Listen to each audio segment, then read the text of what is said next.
Spears and Steinberg. You know what the it is? Aries and Andy, Jew and the Jerk. You know it's time to get this work. The real raw, gutter, uncut coke. No political corrections. Always sleep. Being awoke. We discuss politics and jokes. Scribe, we lit. There's levels to this shit. Before you was sucking on your mama's tit. Aries Spears don't give a fuck. We talk about race a lot, racism. Sexism. Much love to my loyal bag holders. Rollers, clip loaders. We got them in the folders. The whole world on our shoulders. Spears and Steinberg. Yeah. This Steve comes to us from Alexander K. What up, fellas? Alexander K here. This is my second crack at an Steve. After the narrative, please read in Bobby Patterson's voice. The holidays are over and the new year has been slept through. Two gentlemen find themselves waiting on a delayed flights back to their respective homes. One, a mysterious man who seems not to want to draw any attention towards himself, buried into a book, coat collar zipped to ears, wearing a winter cap and sunglasses. Along comes the second individual, Bobby Patterson, who begins to talk without even a proper introduction. You see, the thing is, kid, that strikes me the most is this. These just can't hide aside their differences. I mean, they can't do it. Look at this Cat in the Hat fella. Called out some of the greatest black comedy greats, and now it's a response war on all social medias. P. Diddy takes a stiff one in the ass. I've been known to play with potatoes from time to time, and that Bernie Mac, probably the only comedian Mr. Hat took up for him. And Mark Curry. I swear, when I used to see Bernie, I thought it was a 1:15 midnight, kid. Attention all passengers now boarding nonstop flights to Cleveland, Ohio. Hey, thanks for letting me rant, by the way. I'm Bobby Patterson. Hey, what's your name, fella? The guy unzips his jacket, showing off his mustache and big lips, and that's when Bobby Patterson puts two and two together. Holy it's Steve. Did you get it? Yeah. It was Steve Harvey. Yeah. Okay. It made you chuckle, right? Yeah, it did. Okay. Alexander, K, that's not that wasn't bad, brother. All right. This first one. Oh, wait. Let's get to, let's tell everybody to like and subscribe. Go ahead. Would you guys like and subscribe? No, please, don't lack. Like and subscribe and tell a friend. Tell a friend and listen to this podcast. We need some more listeners. Listen, as you hear this email episode, we're going to be at the, I said Albany. Is it Albany or what was the other one? Albany. Albany. It's Albany though, right? Yeah, it's please like us in Albany. Albany. February 23rd to the 24th, we're in Albany, in the New York area. March 9th, we're starting Aries, his, now I forgot what theater tour here. We're going to be at Holland Civic Center in Holland, Michigan.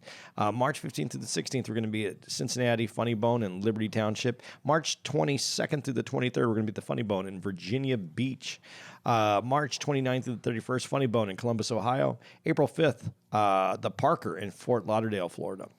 Then we start our Canadian tour, where we're going to be April 11th. We're going to be at the River Cree in Enoch. April 12th, Grey Eagle in Calgary. April 13th to the 14th, we're back in the States. We're at the Funny Bone in Syracuse, New York. April 15th, we're at Dartforth Music in Toronto. April 19th to the 21st, we're back in the States again. We're going to be at the Cleveland Improv with our good friend, Aries. Do you need anything? April 27th. It feels like that could be a horror movie. It does. Bronson. April 27th, Bronson Center in Ottawa. April 28th, the Olympia in Montreal, Quebec. April 30th, Bella Rose in Halifax. And then we're back in the States again. May 2nd to the 5th, we're going to be at the Helium in Portland, Oregon. May 9th, Meyer Theater in Green Bay, Wisconsin. May 11th, the Wilbur in Boston. And May 18th, at Hulu Theater at Madison Square Garden. Guys, also just a little FYI, if you want to come check me out on that weekend of in Albany, February 23rd to the 24th, that following Sunday, if you're in the area, I'll be in Hartford, Connecticut. I'll be at the Elbow Room out there. So if you want to come check me out, I'll be out there doing my hour. That's it. Now we don't have to do that at the end. You know, I downloaded the other day on my iPod, on my phone. You know, John Bon Jovi's "Wanted Dead or Alive." I heard that song the other day, and I forgot how great it was. It's a good song. Good song. I'm a cowboy On a steel horse I ride, and I'm wanted, dead or alive. I like that shit. Did you really order it? Yes. I like that song. Yes. Yeah. Yeah. I told you, man. That's the white guy in me. What was the other? Brian Adams? Do you have a Brian Adams? Please forgive me. I don't know what to do. Please forgive me. I can't stop loving you. And I can't fight it. The pain I'm going through. Please forgive me for loving you like I do. And then panties would fall off, and that was all. Man, that's how I got the moose-headed white bitches, nigga. Back in the 80s, nigga, when the white bitches wore the moose, I make the moose melt out their hair, son. Fuck the panties, nigga. That moose would get wet, and that hair would go from them stiff dudes to wet. Ain't juice, that's moose drippings. All right, Nick Puente. I'm sorry for ranting. Moose drippings is funny. What's up, A&A? As I've emailed before, I've mentioned that I'm an up-and-coming comedian from Denver. I was having a conversation with another local comic. He told me unless I go through the open mic phase, I won't make it. I told him that open mics are the popular way to do it. Why can't I do it my way? He then tried to solidify his position with, here we go, the chicken is with me. Name one comedian that made it without open mics. Aries Spears! Never did an open mic, man. Who told you these rules, nigga? Rules, understand? You know what movie that's from? In the movie where Kevin Bacon was raping the kids. Oh, yeah. I know what movie that is. Yeah, and he's playing the guard. Yeah. Yeah, he tells the boys, there are rules, understand? Sleep something. It was called Sleepers. Sleepers. Yeah. There you go. Look at you. You would sleep. He's going to be in a coma for the rest of the day now. Without missing a beat, dude, Andy, tell me if I'm lying. I'm reading this for the first time. Okay. When he had, who's made it in open mics who's made it without doing open mics? What does that say? My retort was Harry Spears. He wrote that. Yeah. But I didn't say that because. Oh, you didn't say that because. I just said that. Holy. I like you, kid. You're going places. Do your homework. When I go work out material, I go to public parks during the day with a speaker and microphone. Oh, you doing some Michael Collier, Charlie Barnett. Yeah. Speaker. And rehearse a set for hours. If I draw a great crowd, I put my bucket out and hustle. When I do draw a crowd, I have no shame. Inflation is a bitch. The bucket holds my equipment otherwise. On top of all of this, I've heard you have to be humble in this game or it will humble you. That rang true until I watched this Steve Urkel-looking ass friend use one of my punchlines in one of his sets. Aries, Andy, I'm not even famous. I'm nobody right now, and I already got some nerdy ass Revenge of the Nerd looking nasally voice having ass biting my material. Ain't about a bitch. I grew up in the hood and I used my gift and I used my I grew up in the hood and I'm used to my getting stolen and fighting to take it back. Even in comedy, jokes will be stolen and rewritten, but damn, I've never had a 32-year-old virgin steal my use it and then do so bad that no one laughed and the audience looked confused. I swear he couldn't hit the G-spot on a 12-pound and it showed. This isn't material. This is truly how I feel. Like the title of my email says, I'm sorry for ranting. This actually hypes me up now because I'm clearly doing something right. Thanks, guys. Nick. The less you fear, the more power you will have and the more fully you will live. Curtis Jackson. Any thoughts to that? Yeah, I got a lot of thoughts to that. Yeah, listen, I always say there's no rules in a game of lawlessness. This game is the Wild West, and the only rule is survive. That's like when Jamie Masada, buddy, you have to do comedy 10 years to be professional. out of here, man. Where did he get that? A number. Because they say it takes 100,000 hours to get. And that's great, 10 years? Yeah, that's 10 years. It takes whatever it takes you. Eddie Murphy just entered the chat. It takes what it takes you. Yes. But some people are more ready than others, and some people, like Chris Rock, got it way before, and then he had to go through what he went through to get to becoming Chris Rock. Yeah. You got to go through a lot of things to become Chris Rock. But, just because you're not doing an open mic doesn't mean you're not doing open mic. The fact that you got, and it depends on that's what's funny about it. You got to do an open mic. You're doing an open mic. You're just doing it in a different way. No one invited you to that show. You didn't sell any tickets. So you're putting out something that's basically an open mic. You're just doing it in a different way, and there's no problem with that. Everybody has their own experience and their own way to get to where they're going. But you're putting effort in to develop material. But don't when you're saying about people stealing your material, you're the one. No one's stealing from people that are published or have shows, because people will know whose that material is. You're the perfect person that's ripe for that material to be taken from, because since they come and see you at your gig in the park, no one in the comedy game knows who you are, so you're easy to take material from. The one thing about doing an open mic or being around other comedians is that people will know that's your joke, and people will stick up for you and say, hey, you can't do that dude's joke. That's so-and-so's joke. But if you're not around any of those people and you're just doing park stuff and you're trying to come up in your own way, someone can take your material pretty easy, and then they'll say, no, that's not yours. This dude's been doing it for the last 5 weeks or 6 weeks. And you go, but I've been doing it for the last year. I go, I never heard you do it. I'm not saying you're wrong. I'm just saying that's part of the challenge when you don't do it the traditional way, I guess, is the way I would say that. So, you're in for what your own ride is, but, it's your ticket. Ride it the way you want to ride it. But you're doing an open mic, man. Everybody steals my material because I'm Chris Rock. I'm going to get that shit. First, you got to have lobster hands. You got to make your hands like little lobsters. All right. That's all I got. I like the little lobster thing. That's funny. No, but man, good luck. Good luck to you. But do what you're doing. If it's working for you, keep working that. But there's nothing wrong with going to a mic and throwing your stuff out there to see how it responds inside of a different. A park is not the same as a mic show or like a bar show, and then a bar show is not the same as a club show, and a club show isn't the same as a theater show. So a theater ain't the same as an arena. It's all different. We haven't heard from a guy in a while.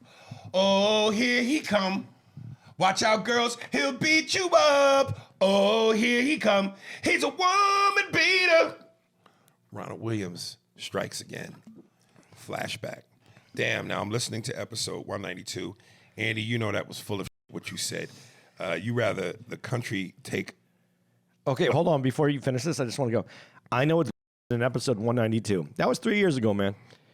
I don't know what it was, but go ahead. Okay.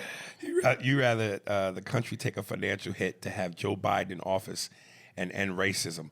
LMFA. That doesn't end racism. I know it's no way in hell you believe that.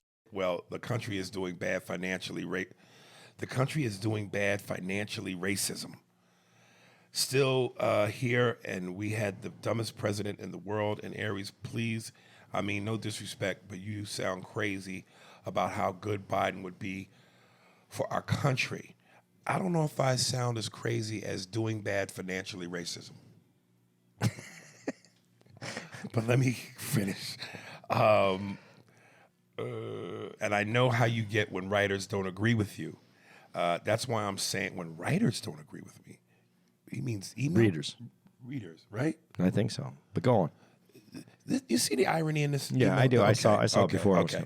And that's why I'm saying, I mean, no disrespect to none, to you, none, or and I mean, no disrespect to you, none, or Andy. That's not grammatically correct, is it? No. Okay. In 4 years, like you said, Medea did not hold Joe Biden or Harris like they did Trump.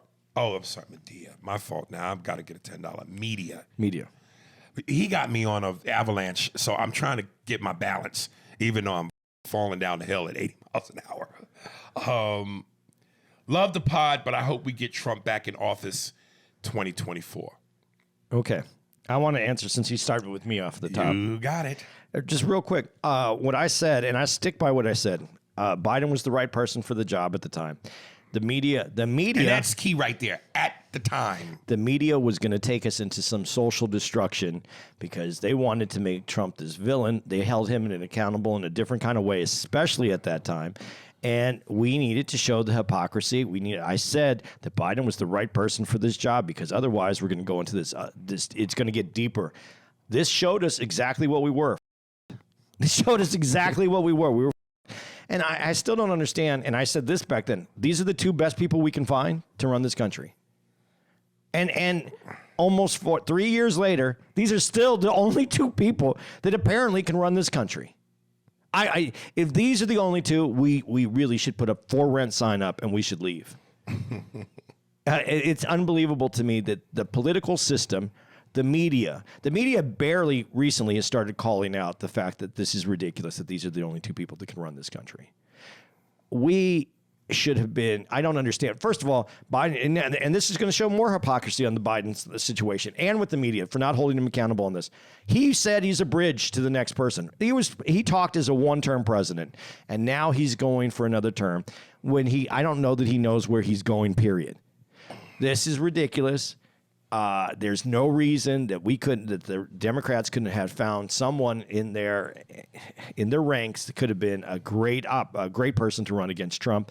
And frankly, the Republicans, we know that they're afraid of Trump, and that's why they're going to run him again. Plus, he's winning everything because they don't have anybody. They never put anybody out that could have done better than him. They've never brought anybody to the forefront, and the people that they did. That's a carnival. That's a little bit of a circus going on there. So I really can't say anything more than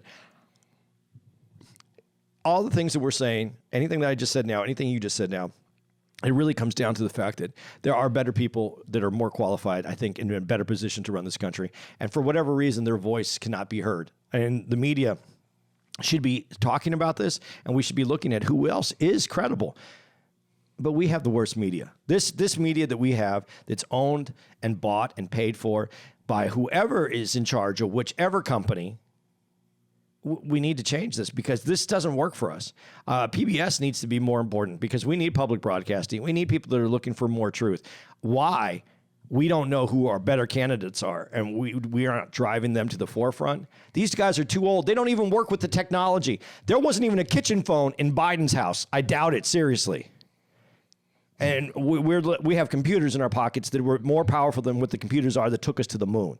And we don't have people that even understand the technology, let alone understand exactly where they are at this moment in time. Okay. I'm pissed. I could tell. I've been keeping this in for a while. But then he brought it out. He goes, episode 195. Like, I remembered 195. Right. Marquise Ramos. More details. Hey, Aries and Andy, I've been busy with a whirlwind of events currently. However, I wanted to take time to let you know that I'm listening to the podcast in chronological order. Attaboy. Ridiculous that you would listen to it that way. Boy. If you're not listening to the new episodes, what are you commenting on? 3 years ago? Are the 3 years ago podcast? No, don't put him in Ronald's shoes. I'm going to because to listen to it the way that you want to is ridiculous. Oh! It's dumb. And I'm getting a lot of information. You know what? There's a lot of old papers he probably hasn't read too. You should go back to the beginning of time. He said he's getting a lot of information. That's great. Yeah, it is. But you could listen to today's episode and then go back and listen to the old episodes. But just to give you more insight on me, I'm from Philadelphia. That explains some stuff too. And you still heated about that last one. And I stayed there till the age of about 10. My mother then relocated herself, my sister and I, down to Florida. I stayed there till I graduated high school, then joined the Army, which I have served 5 years active duty and 5 years in the reserves. I got to experience being stationed overseas in Italy as my first duty station, and I got to also see Germany, Spain, Croatia, Poland, Latvia? Latvia? Latvia. Okay, and Slovenia. The Avengers. Aries, I would like to reinforce your statement to your listeners that yes, getting out of your city is crucial to your growth as a human. Judgment does not cross my mind so easily these days. I am now a driver of waste management, and have invested in some real estate. It just like Grant Cardone. It's just like it. You need an S on it's, brother. Congratulations. $10. Let me do it as who was the white singer I just did? Bryan Adams. $10, a lot of money. It's just like Grant Cardone says. Sometimes we underestimate how big challenges really are.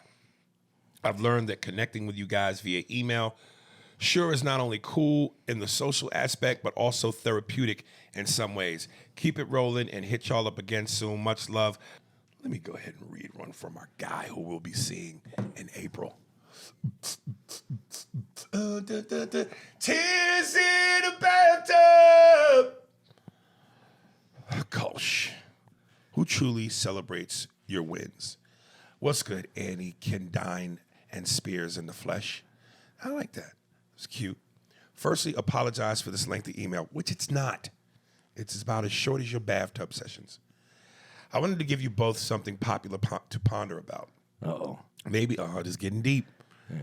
Yeah. Steve, as I read this, give me some nice Indian music. Something that's, I forget that instrument they play. Sitar. Give me some sitar. Put some of that in the background while I read this. And I want to introduce this as Deep Thoughts with Kolsch. I wanted to give you both something to ponder about. Maybe something you probably never really given too much thought about. We've all had good news that we've shared, depending on what it is. However, have you ever really had to sit down and think, who can I share this good news with? Because there's likely chance of blowback or underlining hate in the hearts of certain people when they hear something good happening to you. In your mind, are you hoping that whoever you decide to share the good news with to match your energy, be as excited as you or for you, if not more, to celebrate your wins the way you want them to? If not, how do you know who to share your wins with? Because not everybody is going to truly and genuinely celebrate you the way that you ought to be celebrated. Love and peace, Kolsch.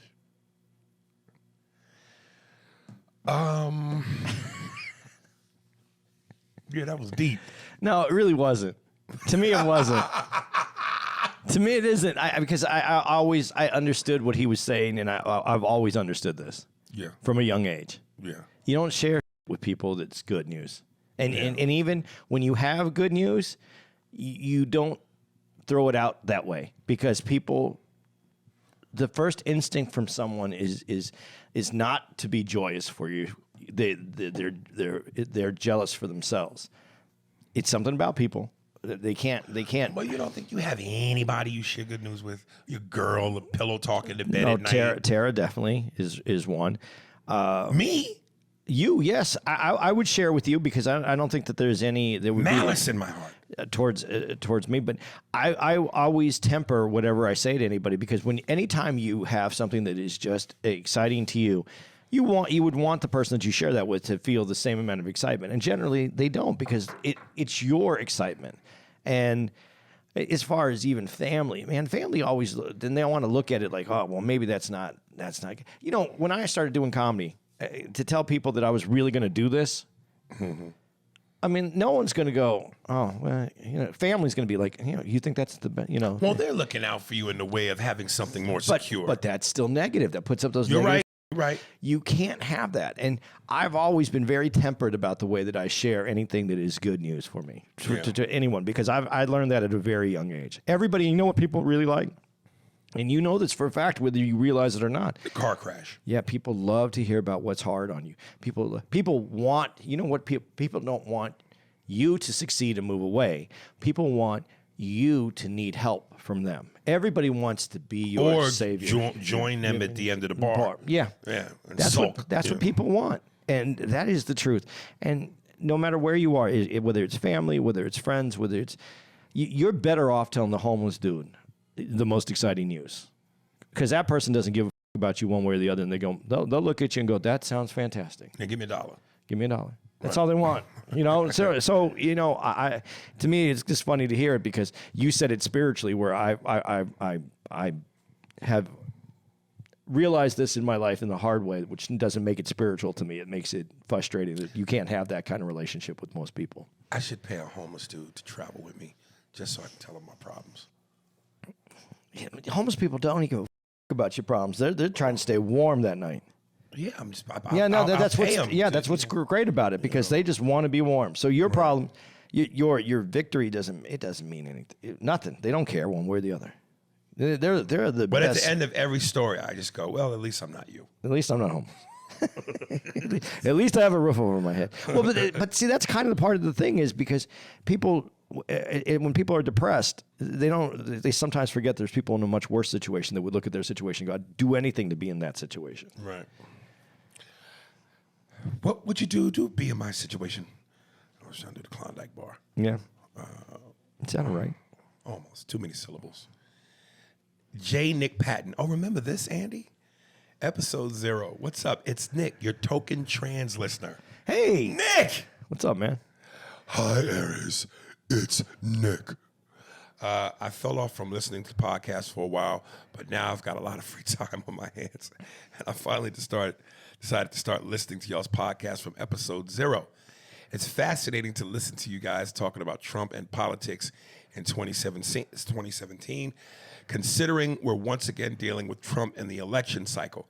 I recommend to anyone listening to go back to some of those early episodes. So much has happened in the last 5 to 8 years, and I know we forget a lot of events along the way. Anyway, hope to join y'all in the present whenever I catch up, and I hope all is well with both of you. Peace. I feel like Nick should have his own theme song, but something that plays to the transgender community. I don't know what that is, but there's got to be something. Nick, right in. What's your song? You know, it's got to be something where it's a man and a woman singing together. When a Man Loves a Woman by... But that's a Nah, dude. yeah. I see what you're saying. Well, I know what it is. When a man becomes a woman. Or When a woman becomes a man. yeah, you got to sing it back the other way. Oh, when a man becomes a woman or a woman becomes a man. That's not bad. Yeah, something like that. That's not bad. Yeah. You know what's funny is that I think it's funny because they're saying, because Nick said we're dealing with this Trump stuff again. No, we're not dealing with it again. We've never stopped dealing with it. And I talked to someone that I'm friendly with here, and I talked to several people about this. I believe the Democrats want Trump to be in the White House I again. dare you to keep this under 2 minutes. No, I'll say it really fast. I believe the Democrats want Trump to be in the White House again because they have not stopped talking about him. The liberal side of the media has not given up on Trump from the day he left office to today. They have kept him in the news. They have kept him up front. They have kept him in the minds of all Americans, and that they have made this a battle so that the conservative side has nothing to do but remember and want to fight. After 3 years, you'd think this would have settled down, but they have never stopped putting Trump in the middle of every news story. And as long as you do that, he's got free advertisement in your heads and on the press, on the television for the last 3 years for free. And I don't understand it, because the only conclusion that I could draw is that the liberal media, the liberals in this country, want Trump back in office. That's my conclusion from this. Okay. The empire's about to strike back. Well, if you talk about something every day, it's bound to happen, right? Maybe. I've been talking about Gemma every minute, and that has yet to happen. I mean, if you went on every episode and then went on every news station, and as a matter of fact, when you were doing press for every comedy club that you go to, and instead you said, hey, and if anybody knows Gemma, and I bet you'd at least have a sit down with this woman at some point. Goodness gracious. A sit down. I want to sit on, nigga. Ollie D, thoughts, George Floyd joke. Hey, A&A, just wanted to ask you guys about your thoughts on the David Lucas George Floyd joke and the backlash he's getting from predominantly the black community. He also did an interview. I caught a piece of this. He also did an interview with Willie D, and Willie was kind of grilling him on the joke. My opinion, I don't think you can pick and choose what you can and cannot make fun of. Almost all of comedy is the expense of someone or something. And if we had to stop doing jokes every time someone was upset, the only thing left would be knock-knock jokes. That is all. Bye. Yeah, I don't know. I know I mentioned it to Andy, and we were going to touch upon it, I think, last week, but we ran out of time. And listen, man, I stuck up for the dude wholeheartedly. And I caught flack. No, let me not say that. There was a lot of people that agreed with what I was saying. But then, of course, yes, there were some people that adamantly disagreed. And yeah, man, I'm always going to defend this game. And listen, what I didn't like was there were so many black people that, and this is where I go sometimes. Black people turn the volume down. They described him as cooning. Oh, he cooning for the white folks because they stayed and they laughed. A lot of black people stayed and laughed too. And in the clip, one black dude fist bumps Lucas on the way out. And he basically is like, dude, I'm only leaving because my girl is leaving. She's mad. And that's one of the things that I really hate. And I get it. And we've touched upon this. I've mentioned this. I know men, we have to defend our woman's honor. We have to, it's the pussy. No matter how much you might like the comedian, how much you might like the joke, how much you may like the time you're having, you're not going to sleep with the comedian. You sleep with your woman. So when she leave, you gotta leave. Otherwise, you in the doghouse with the So, and I hate when women ruin a man's good time, So yeah, man, I'm gonna always defend this shit. And I just wish black people would stop doing that. Try to spin that narrative like he was cooning. No, he told a joke that he thought was funny, even if people didn't find it funny or it wasn't funny. Like Patrice always says, the attempt should be made. The attempt. Whether or not you succeed or fail, the attempt should be made. So stop. Yeah, I don't, yeah, man, it. And Holly Robinson, Pete, you know who Holly Robinson is? Yeah. Oh, she used to be on 21 Jump Street, married to Pete. Rodney Pete, ex-football. She was like, to make fun of something like that because of George Floyd and the way he died and the blah, blah, blah, and the police brutality. I get all that. But I said, don't also tell me that a joke can't be made based on a tragic event. Because again, I do the Dr. King joke, which is brilliant and one of my hardest hitters. And the punchline is about the assassination of Dr. King. So anything can be done. The mastery is in how you do it. If you're able to do it. I just happen to be Picasso. I just think that people have to understand a few things about comedy that is more important, because comedy is not your beliefs. Comedy, to get you to laugh at something that is available to laugh at is not a problem. We can get you to laugh at things that are easy. To get you to laugh at the worst things in the world is what a comedian, that is the golden moment for a comedian, because that means we were able to take something that's so horrific that that makes you cringe and makes you be able to laugh at that, allows you to open up in the world. You're not stuck. You don't have this weight to carry anymore. And like, for instance, death. Let's say even a member of a family that has passed. If you can laugh at it, you can get past it, so that when something happens in your life that is as traumatic as that, you have skills already in your bag to help you get it, and you got it from a comedian. But you're trying to hold a comedian accountable for what a cop did to someone else.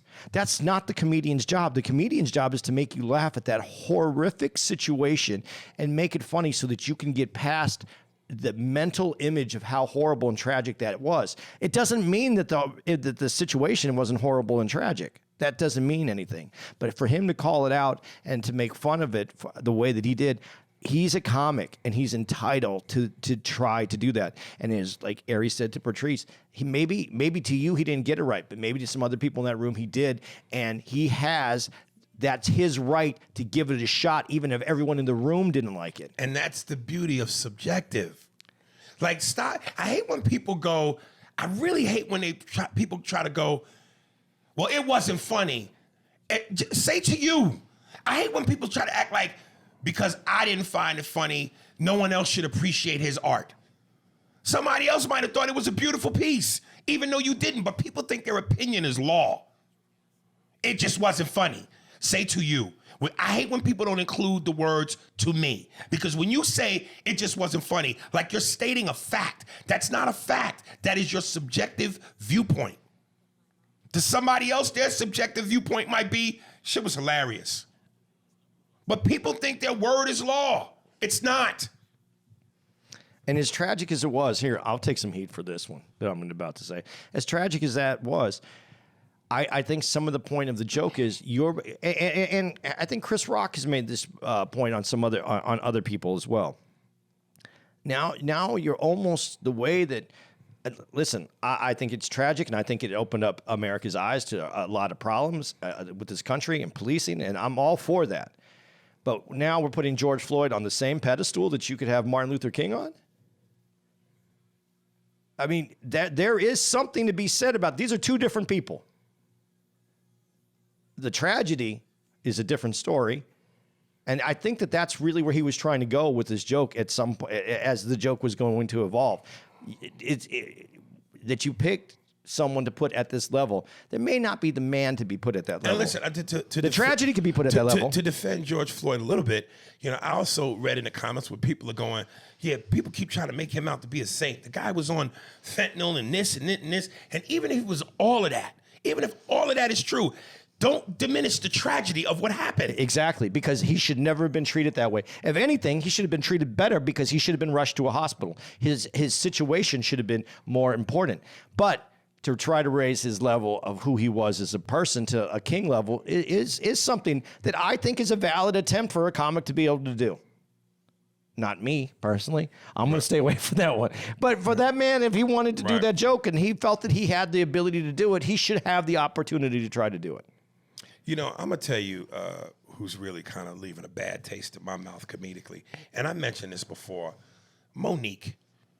I saw a clip where Monique, she's Be careful, because we've talked about you don't want to put another comedian in a calling out another comedian. I hear you. All right, well.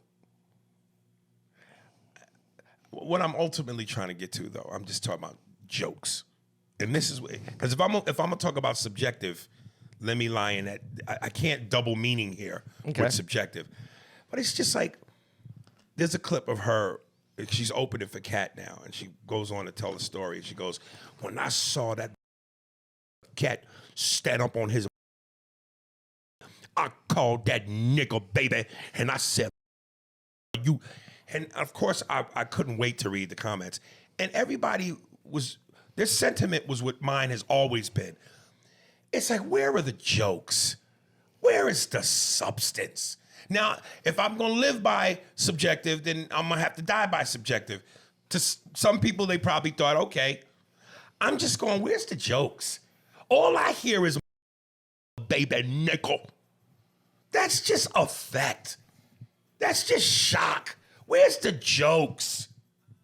Well, why is that funny? That nickel, baby. I don't get it. Some people might find it. I don't get that. Sweet woman. It's very down to earth. I'm a comic first before anything, and I'm searching for the humor. But again, subjective. Okay? Then there it is. Shut up.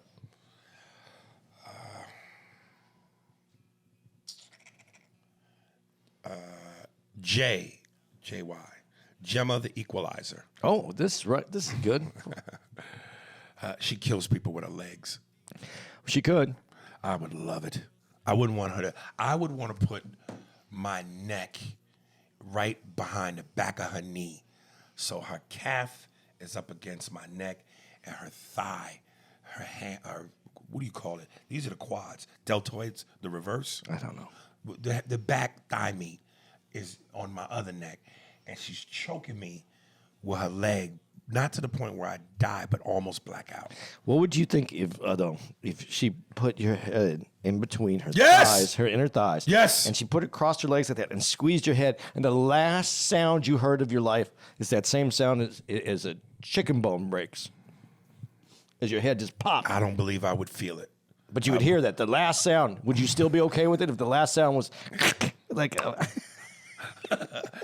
Am I dead? Yeah. No, I want to live. I want to live. Yo, Aries, you get 1 week with Gemma and you go back to your life as it is now. You get 1 week with Gemma and you go back to your life as it is now, or you can have your baby moms for the rest of your life with the yacht and estate. Which one is more important to you?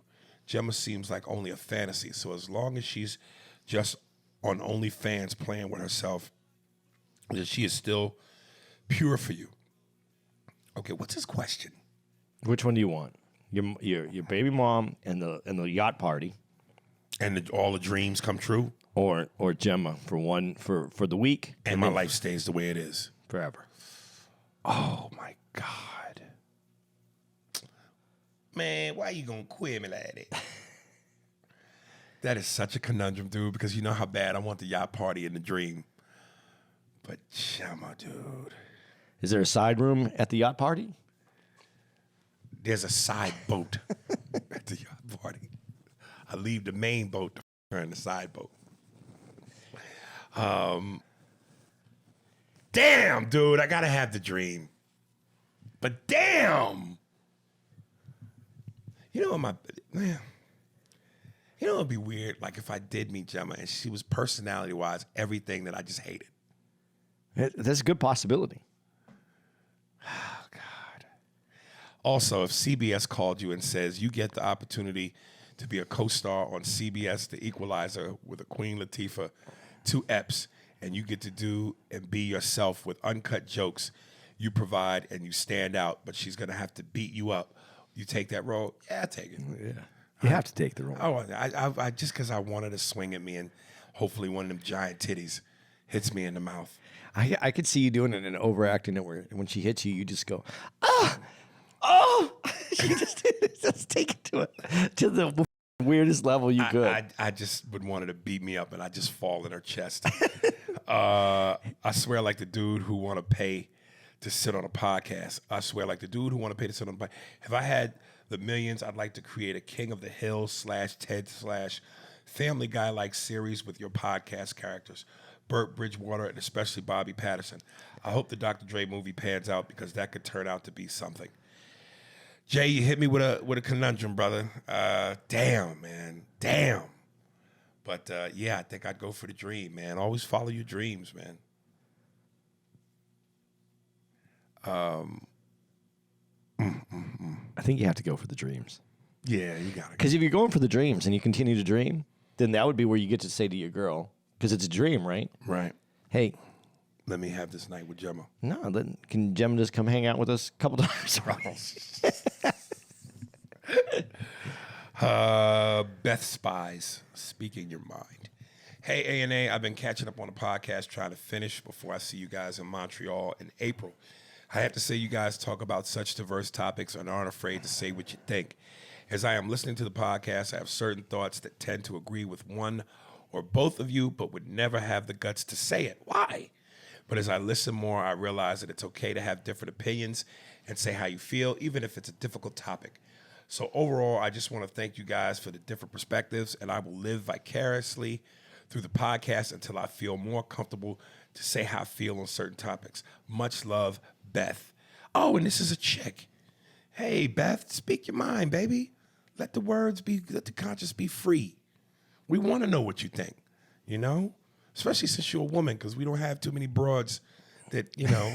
maybe that's why, because we don't have too many broads. We don't have these like just hanging out with us, telling us their feelings. You know what I'm saying? God damn it. We want these feelings. We want to know. Hey, listen, if the main madam at the brothel, Shamor, you know what I mean? If she say you good, baby. Let your speak free. If vaginas could talk, would you have a conversation with it? Like your girl can talk. As long as your vagina didn't have bad breath. Okay, sweet. It's beautiful. But your girl can talk the way she talks, and her vagina can talk too. It's like a separate personality. Like let's say if your girl was asleep, and the vagina went, "Hey, Andy," but your girl's asleep. Would you talk to the vagina while your girl is sleeping? Oh, yeah. Okay. What if your girl's vagina was trying to get you to leave your girl? No, what if, Like, Andy, you should leave this. what if that vagina started telling you what she was up to when you weren't around? That's a loyal vagina, even though the bitch ain't loyal. See? That's why you got to be friends with the vagina. Why wouldn't you want to be friends? You got to think about that. If it could talk, your goal would be to be friends with the vagina. Hey, Andy. Yeah, you know your friend Tim? He was in me last night. Yeah, see? You'd want the vagina to go, Yeah. you know, I know she's mine, but she ain't treating you right. Right. Yeah, man, that would be. See? Yeah. Be friends with the vagina. Yes. Befriend the vagina. Did you say vagina? I did. I got caught up in my bees. The vagina. What if the vagina was named vagina? Vagina. Where would that vagina be from if it's a vagina? The land of vaginas. Like Brussels or some. It has to Something be bushy. Yeah. Something. Yeah. Yeah. This is so fucking chauvinist. Vagina. You know, let me ask the women. I'm gonna put the titty signal in the air. What ladies would you name your vagina if you had to give it a name? Don't you think ladies have a name for the vagina? No. I bet they do. I don't think women play those games. No, I bet they do. I bet they have a cute name for it. Yeah. You've never given your a name, have you? No. But there was a movie that I saw once where they called it Little Elvis, and I thought that's a great name for I want my name to be obviously something. What was my name? Hawk. Remember Spencer for Hire? Spencer. Oh, yeah. Hawk. Yeah. I'll give it off. You just got to have a one word, you know? Just one. Like powerful. Like Cher. No, I wouldn't call my dick Cher, nigga. Like Madonna. All right, now we're going down dangerous territory. Well, most one names, aren't they women? How many men have a one name? Trump. He's also the Donald and a bunch of other. But Trump's not a bad dick name. Trump, nigga. Want to be Trump? You know what I'm saying? Trump destroys everything. It's just, but what if it talked and it just said racist? Wow. But you really to me, like my said racist to me. It's whatever. Like, nigga, go back to Africa. Like, you got to come with me. All right. Radar Colvin promoting the pod. What's good, Aries and Andy? You guys read my email. You guys read my email about possibly sitting in on the pod.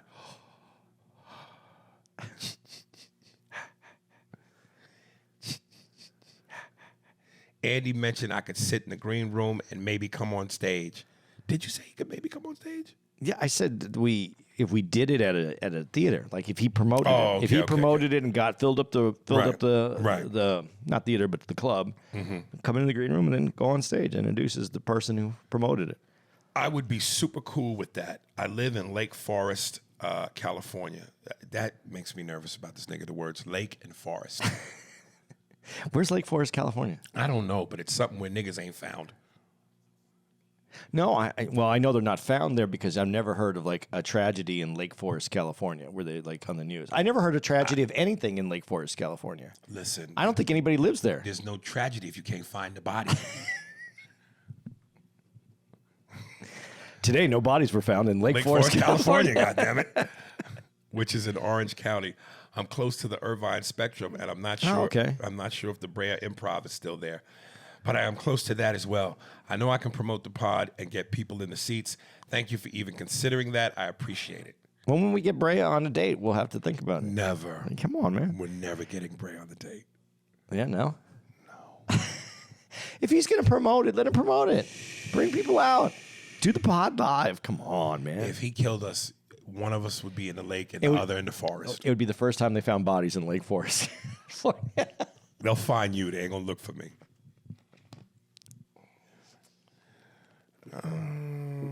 Jose Gardia. soccer. So Andy asked you if you would ever go to a soccer game, and I expected what Aries responded with, but I was the same way. I am not a soccer fan at all, but I was invited to a game, and I accepted it because it was free.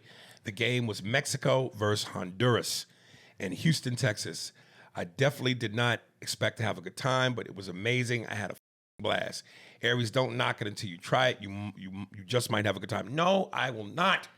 There's nothing about soccer that I am fascinated or drawn to at all. At all. Dude, I got to tell you, it's not just the game, man. I've worked in Arizona, especially in Arizona. There's a lot of Hispanics that work in the kitchen and in other parts of the restaurant business. I was always in the restaurant business, and it's the one time of the year when Mexico is playing they want to see that game so bad, and I would let them bring TVs and put them in the kitchen, and it was the most fun that we had the whole year in the kitchen. And then I'd buy cases of beer, and after when I worked at the breakfast place, I'd buy cases of beer, and we'd put TVs out into the back area where everybody could go out and smoke and lounge, and we'd buy cases of beer, and we'd go out there and we'd watch the soccer games, and it was always the best time because the dudes, they are into it, man. This is their lifeblood, man, and it is so much fun when you're around people that are just having a good time with it. Dude, listen, and I told you, I don't have a strong affinity for football on TV. Yeah. But I would go to the football game because it is the true biggest Sport. American sport. And I've never done it. But soccer, first of all, it's not American. And I don't. Soccer's American. Football is not American. How dare you? No. Football is what they call soccer. I know. Yeah, it's football. Like footy. Blasphemy. Football. We know what football is. No, but it's football versus football. They say it a little different. And nil. Fuck out of here with that shit. Dude, it's fun. It's fun when everybody's having a good time. It's fun. Jimmy Brewer, last one. In movies. And he really writes. Aries, what about most deaf? ERS. Yeah. All right. What about most deaf in movies? 50 Cent also does a good job in All Things Fall Apart. He lost like 50 pounds for the role. Somebody made a joke. Somebody said, nigga lost 50 pounds for a movie nobody even saw. Only saying this because you say rappers don't have range. Like I said, Will Smith to me is the greatest rapper turned actor. I think most deaf is solid. But when people mention Ice Cube, you keep telling me about Ice Cube, and I go, how hard it is you think it is for street to play street? 9 times out of 10, Ice Cube, DMX, and niggas play street. And anything else that I've seen Ice Cube in, what? Don't do it for me. Sorry. Oh, what do you want? What would be range? What do you need? Name for me any rapper that has shown you a body of work like Leonardo DiCaprio, What's Eating Gilbert Grape, Basketball Diaries, okay, Django, The Remnant. Is it the Remnant? The Remnant? Whatever that fuck it is. Yeah, The Remnant. Gangs in New York, This Boy's Life, range, complexity, depth. Yeah, but he ain't a rapper. He can't rap. Who? Leonardo DiCaprio. No, I'm saying any rapper. I know, against but you're those talking guys. about some of the best of acting. Yes. What am I talking about? Mediocre niggas? Let's talk about average actors versus. Why are we talking about average? Because most actors are average. There's only so many Leonardo DiCaprios and so many. Name for me average actors that you know. An average actor? Yeah, name some average actors. Steve Buscemi. You think he's average? He's good. He's more than average. Yeah, but I mean, name the Academy Award he's been nominated for. I'm talking about. Well, you don't. Don't but do you're that. you're talking about Academy Award winning actors. Wait a minute. Don't do that. That's like saying in sports, name me the guys that won championships. A whole lot of guys don't win championships. Most guys don't win championships and still are in the Hall of Fame. Still are all-stars. Still are great. That's a whole... No. So you don't need an Oscar to be great. It's nice on your resume, but you don't need an Oscar to be great. But you went right for an Oscar winner. You went for someone that's... Named a rapper to me that's better than Leo, or has a body of work as good as Leo, Pacino, De Niro, Nicholson, Freeman, the greats. But those guys only work in one genre. They're actors. Okay, so when rappers become actors, what's your body of work that you can compare to those greats in order for me to see you as great? Exactly. No, but you're holding them. As I should. No. Why not? Because most actors aren't on that level. Are you... Okay, when you talk about actors? Yeah, most actors aren't on that kind of level. When you go to a movie, do you need every actor in the movie to be on that level? Okay, so name to me some actors that aren't on that level that you think are great. That I think are great? Yeah. I don't know. I really don't know. Well, until you can bring your homework to class, what are we talking Well, about? I didn't know we were going to talk about this, so it wasn't homework until right now. Well, how quickly do you need to prepare? Well, I need to think about it. I can't remember someone's name that's important. Why? I can remember someone who I think is an average actor. Okay, you think Daniel Day-Lewis is on that major level? No, but Do you think he's average? no. He's an extraordinary actor. He very seldom acts. He only acts in the Gary best movies. Sinise, do you think he's on that level? You think he's average? I think Gary Sinise is a great actor when he's acting. I don't think that when he was on regular television shows. What's the show that he was on for a while? One of the TV show. CSIs. Yeah. Do you think he was incredible in CSI? But you know he's an incredible actor. Yeah, I know he's an incredible actor, but not everything. Chiwetel Ejiofor. You think he's on that level? As the greats? I don't know. You don't know. Yeah, probably. Okay, but you think he's average? No, I don't think he's average. Okay, so who are we talking about that's average? I don't. Regular people that. Who? Let's see. Who's average? I don't even know. I can't think of regular actors, let alone average actors. Yeah, you got a loaded pistol and you shooting in a crowded restaurant and you don't know who your target is. I don't know. You know average actors. I don't. Who's average? Who's the Jewish guy that's always... You should know this. The thing on Israel right now. You know him because... Michael Rappaport? Yeah, Michael Rappaport. He's an average actor. Michael Rappaport is a beast. Did you see Higher Learning? Yeah, but have you seen him lately? Yeah, but this is lately. He's not even in the game really no more. Okay. But he's not average. But I mean, you're holding... you want a rapper that's a musician. Why not? If you're not going to get in the game to be the best, why are you in it? And do you think... Well, do you think that some actors who've done music are you know? I'll give you one that you said. You said the other when we were watching The Best Night in Pop, and you saw Dan Aykroyd. You go, why is Dan Aykroyd there? But we're talking about singers. Why is he there? He's not a singer. Yeah, he has an album. He did the blues stuff. Yeah, come on. And do you think he's a great actor? Dan Aykroyd? Yeah. Hey man, there's an exception to every rule. You asked me, and I found one for you. There, I found it for you. He's an average actor, and he does music. Maybe if you do so much, you can't get it. You can't be great at the greatest of all. The only one out of everyone that I could say that has done a above average job in music and is a great actor is Jamie. Yeah, he's buddy. Okay, you said above average. Yeah. I can't think of anyone else who really can put it to both those genres. Yeah, but I don't think you have to be able to tie two genres together. But you're asking a rapper to be a great actor. You're not asking actors to be great rappers or great musicians. But I found one, and that would be Jamie.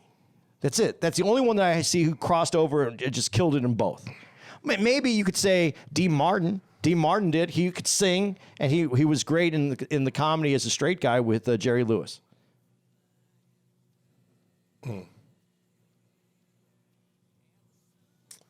Yeah. And then we have Will Smith. Who I said I think is the best of all the rappers. Yeah. But I think Dean Martin, if I want to go back in time, I think he did just as good of a job. He's a musician for real, and he was considered an actor. He played Dean Martin. He was cast because he was a good-looking, oily Italian. Play cool. When the moon hits your eye, like a great pizza pie, that's amore. But they're two distinct genres, and to be great at both, it's hard enough for for a person to be great at one thing. To be average at one and great at another, I think certain people just leave such an ill taste in my mouth. I think that's what it is. I think that's what it is. Well, I think it has to do with the fact that you think that another actor who could have got a part that a rapper gets would have done a better job. But Absolutely. he wouldn't have sold the seats. Yep. And as we know in this It's business, all about the business, baby. you got to sell the seats, man. There's two parts to this. Fucking hate this fucking. Are we there? We're there. We already gave out the dates. Please like and subscribe. Tell a friend, man. We need to grow this thing. This has been on a long time, man. And Jimmy Brewer gave us the name of this episode. Oh, what is it? The movies. I'm not writing it on. We're going to get whatever it is where they don't let you make a dime. That's what it should be called. We don't make a dime. That should be the name of this podcast. You know what I wrote on this already? Moose juice. I put moose juice down as the name. No, moose drippings. Moose drippings.